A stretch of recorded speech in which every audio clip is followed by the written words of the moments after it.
সৈয়দপুরের রাজনৈতিক নেতা, তার জন্য শুভকামনা থাকলো।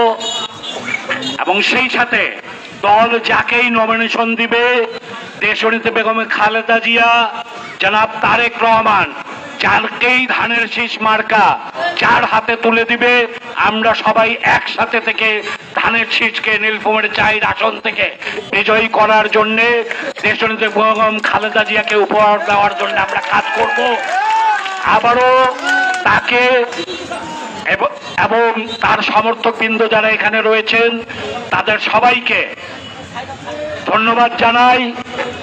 সে আমাদের মাঝে ফিরে এসেছে, এই জন্য মহান আল্লাহ তাআলার কাছে শুকরগুজার করে এই পর্যায়ে আপনাদের সামনে বক্তব্য রাখছেন জেলা বিএনপির যুগ্ম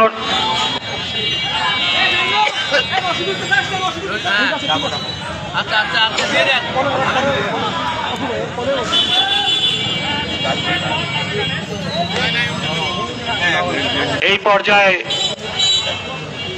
আবার আমাদের সাথী হওয়ার জন্যে রানার শুভকামনা করে তাকে সৈয়দপুরবাসীর উদ্দেশ্যে কিছু বলার জন্য আহ্বান জানাচ্ছি। ধন্যবাদ সবাইকে। আসসালামু আলাইকুম ওয়া রাহমাতুল্লাহি ওয়া বারাকাতুহু। বাংলাদেশ জাতীয়তাবাদী দল জিন্দাবাদ। শহীদ রাষ্ট্রপতি জিয়াউর রহমান অমরক। দেশনেত্রী বেগম খালেদা জিয়া জিন্দাবাদ। তারুণ্যের অহংকার তারেক রহমান, তোমারই অপেক্ষায় বাংলাদেশ। ধন্যবাদ সবাইকে।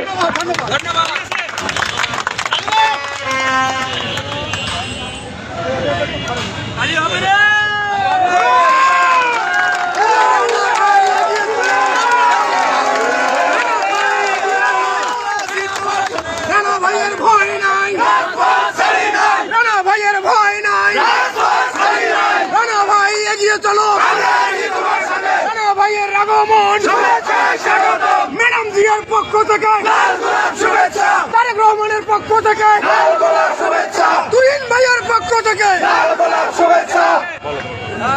বিসমিল্লাহির রহমানির রহিম। দীর্ঘ 18 মাস পরে আবারও এই পার্টি অফিসে ফিরে আসে আমি আনন্দে আপ্লুত হয়ে গিয়েছি। জেলা বিএনপির সম্মানিত নেতৃবৃন্দ, উপজেলা বিএনপি নেতৃবৃন্দ, পৌর বিএনপি নেতৃবৃন্দ, এখানে বিএনপি অঙ্গ সংগঠনের নেতৃবৃন্দ এবং অসংখ্য সৈয়দপুর এবং কিশোরগঞ্জ থেকে আগত সকল সংগ্রামী নেতা এবং কর্মীবৃন্দ, সকলকে জানাই আসসালামু আলাইকুম। হিন্দু ভাইদের প্রতি আদাব ও শুভেচ্ছা। প্রথমেই